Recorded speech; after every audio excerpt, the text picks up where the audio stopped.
फरायबाय चेनेलाव फिन खनसेबाव दा आसा खालामो नोंथांमोना बयबो मोजां दङ आरो दायो नायगासिनो दङ बयबो बड' जब इनफो अफिसियेल इउटुब चेनेलाव दा बिग आपडेट जे आसाम BTC फरेस्टनि फिजिकल टेस्ट आरो लोगोसे जेनुइनलि मेरिट बेसिसाव साख्रि होगोन ना होआ बिनिसो गोबांथार कमेन्ट्स खालामदोंमोन आरो फाइनालि ससियेल मिडिया प्रेस मिटआव बुंदों कि माने BTCनि गोदान बिथां जेम्स बसुमतारिया बुंदों जे माने गासैबो जिनोखि पस्ट दङ एग्जाम्पल 157 जायनो मेरिट बेसिसाव मोनगोन आरो बेनो साख्रि मोनगोन होननानै बिथाङा बुंदों दा बेनि सायाव जों सावरायगोन माबादि सिलेक्शन प्रसेस खालामगोन BTCआ देग्लायनि साख्रिखौ आरो लोगोसे आसाम फरेस्टआव जायफ्रानोखि एप्लाइ खालामदों मोजां खबर बारा गोबाव गैला नोंथांमोननि फिजिकल टेस्टनि सायाव दा जयन्त मल्ल बिथाङा मा बुंदों जों बेखौबो सावरायगोन नैबे भिडिअ दा बेखायनो जायफ्रा बड' जब इनफो अफिसियेल इउटुब चेनेलाव गोदान साबस्क्राइब खालामना ला जाहाथे लेटेस्ट साख्रिनि आपडेट नोंथांमोना बर' रावजोंनो मोनथिनो हायो दा गोबाव खालामा जों थांग्रोनो अफिसियेल वेबसाइटआव दायो जों फैबाय BTCआव आरो फैनाय लोगो लोगो CSBआव एडमिट कार्डआ दासिमबो होगासिनो दङ नोंथांमोना डाउनलड खालामना दोनबानो जाबाय फिउचाराव जाहाथे नांगौ जायोब्ला नोंथांमोना सल्भ खालामनो हानाय बायदि दा बिनि फिजिकल टेस्टआ दासिमबो सोलिगासिनो दङ लास्ट डेटआ 24 जुलाइआव दा बे फिजिकल टेस्ट जानायावनो बिथां जेम्स बसुमतारि जिनाखि गोदान अके बिथाङा प्रेजेन्ट बे जाबाय BTC फरेस्ट डिपार्टमेन्टनि दा बिथाङा नायदोंमोन जाहैदों आरो बिथाङा प्रेस मिटआव बुंदों कि माने जिनोखि 157 भेकेन्सि दङ गार्ड आरो लोगोसे फरेस्टार ग्रेड 1आव स' बे गासैखौबो हानायसेबां बिथांमोना स्ट्रं खालामगोन होनना बुंदों आरो लोगोसे जेनुइनलि मेरिट बेसिसाव साख्रि मोनगोन होननानै बिथाङा फोरमायदों आरो दा बेखायनो जायफ्रानोखि फिजिकल टेस्ट होदों नोंथांमोना जाहाथे next level next round stage 2आव थांनो थाखाय दा फिजिकल टेस्ट पास खालामबायना दा जायफ्रा पास खालामबाय बिथांमोना बे स्टेज 2आव थांसिगोन आरो बे स्टेज 2आ जाहैबाय एग्जाम जागोन अके बे रिटेन एग्जामावहाय नोंथांमोना 100 मार्क्सनि एग्जाम जागोन आरो बे स्टेज 2 पास खालामनानै नोंथांमोना स्टेज 3 दंबावो बेनो जाबाय बाइबा टेस्ट नोंथांमोनाव दङ नैबे बाइबा टेस्टआव जायफ्रा थाङो बिसोरसो मेरिट बेसिसाव साख्रि मोनगोन दा बै बाइबा टेस्टआव थांनो थाखाय नोंथांमोना नैबे 110 गार्डआव अके देन बेनिफ्राय 47 जाबाय FR1आव दङ दा बेवहाय नोंथांमोना मा मोजां फरायनांगोन आरो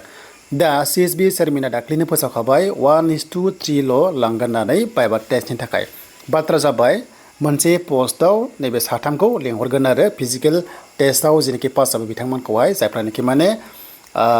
नैबे मोनसे पस्टआव साथामखौ लेंहरगोन बे जाबाय बाइबा टेस्टनि थाखाय आरो दा बेखायनो काटअफआ गोबां हाई लेभेल थांगोन पस्टआथ' ओरैबायदि खम दा आंनि सर्सआव मोननाय बादियाव 10,000निफ्राय अके 10,000निफ्राय 12,000नि गेजेराव ग्रेड 1आव क्वालिफाइड जाना दंबादि कन्डिसन बेनो जाहैबाय दाखालिनि जि 6निफ्राय 11 जुलाइसिम आरो दा बे ग्रेड 1आव गासै 18,000 दङमोन नालाय टटेल बिनि एसे बारा जास्ट आं 18,000 लाबाय बिनि गेजेराव जास्ट बेखिनिया हमना ला 10निफ्राय 12,000आ पास खालामबाय आरो देन बेनिफ्राय फरेस्ट गार्डआव 110 दङ बिनि गेजेराव दासान्दि रानिंआ बा फिजिकल टेस्टआ सोलिगासिनो दङ दा राउन्ड फिगार लायोबा 30,000नि एसे बारा दंमोन नालाय केन्डिडेट्सआ दा बेखिनिया जाजोबनाय नङा खायसे खायसे एबसेन्ट जादों स' बेखायनो मा 15,000निफ्राय अके 15,000निफ्राय 16,000 केन्डिडेट जों गार्डआव लानो हायो आरो दा बे नोंथांमोना बे 110खौहाय अके नैबे 16,000 जों रानोबा बेसेबां फाइट खालामनांगोन नोंथांमोना मिथिखाबाय बेखौ नायबानो जाबाय दा बेखायनो एग्जामावसो मेन जागोन एग्जामावहाय काटअफआ 90+ एबा 95 गाहाम थांनाय चान्सआ दङ आरो दा बे एग्जामा सोनारगोन बै एग्जाम पेपारा माबादि गोरा जागोन ना इजि जागोन बै समावसो बेखौ मोनथिसिगोन दानिया जिनोखि CSB मेम्बार आरो चेयारमेना दाखालि प्रेस मिटआव बुंनाय बायदिबा जिनोखि प्रेस मिट होदोंमोन फिजिकल टेस्टआव रिलिया 24 जुलाइ जोबगोनथ' बिनि उइदिन 7 डेजनि गेजेरावनो माने जिनोखि हमना ला 7 डेजनि गेजेराव जास्ट माने नैबे 7 डेजनि गेजेराव माने जिनोखि फिजिकल टेस्टनि रिजाल्टखौ होगोन होनना बुंदों स' बेखौ नायोबा आगस्ट दाननि जिनोखि लास्ट सप्ताहालागै जिनोखि सानडे गोग्लैगोन बेखिनियावनो बिथांमोना एग्जामखौ कन्डाक्ट खालामनांगौ दाथ' फिजिकल टेस्टनि थाखाय गासैबो रेडि नालाय जागासिनो दङ एग्जाम थाखायबो किजानि इन्टारनेलि बिथांमोना कुइसन पेपारखौहाय रेडि खालामबाय जानांगौ आरो दा बे एग्जामखौ सोर कन्डाक्ट खालामगोन बड'लेण्ड इउनिभार्सिटिया खालामगोन ना क'क्राझार इउनिभार्सिटिया खालामगोन बेनि सायाव आपडेट गैथ'वा ना साइबाखौ होगोन नामा बेनि सायाव आपडेट गैथ'वा दा जियानो जा जेनोखि कुइसन दानो जाहाथे मोजाङै दान जाहाथे दानो थांनाय बारनि बादि मोनफा मोननै मिस्टेक जाहाथे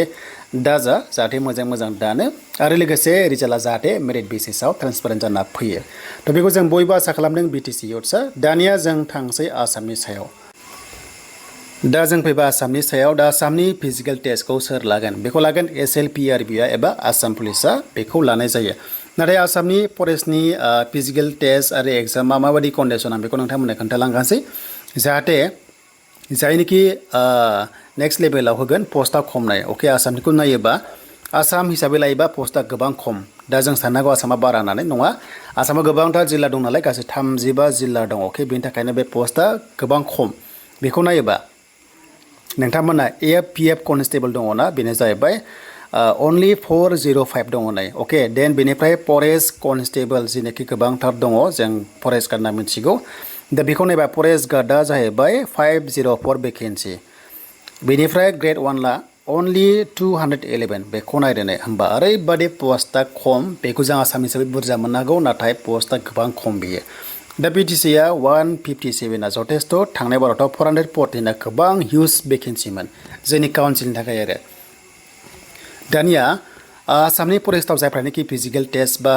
नोंथांमोना इन्टारभिउ होनो थांगोन फार्स्टआव स्टेज 1आ जाहैबाय फिजिकेल टेस्ट जागोन अके बेनो जाबाय 3200 मिटार्स बेखौ खारनांगोन हौवाफोरा आरो हिन्जावफ्रा 1600 मिटार्स बेखौ खारनांगोन अके देन बेनिफ्रायसो मा जागोन रिटेन एग्जाम जागोन अके एग्जाम जागोन नैबावहाय आरोबाव बिथांमोना काट अफ थांगोन आसामना काट अफ लाग्रोयो अके आसामना हमना ला 30 प्लास काट अफ नांगोन माने 40 थायो नालाय 30 प्लास काट अफ नांगोन एग्जाम होनो आरो जायफ्रा एग्जाम होयो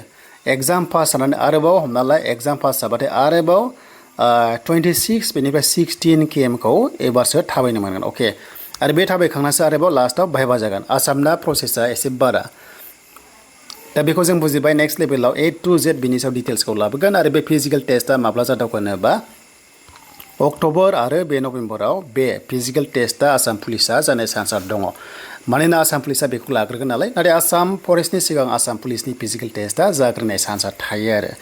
दा बेनो hope for the best next लेभेलाव गोदान आपडेट फैबा नोंथांमोना बड' जब इनफो इउटुब चेनेलावहाय मोननो हागोन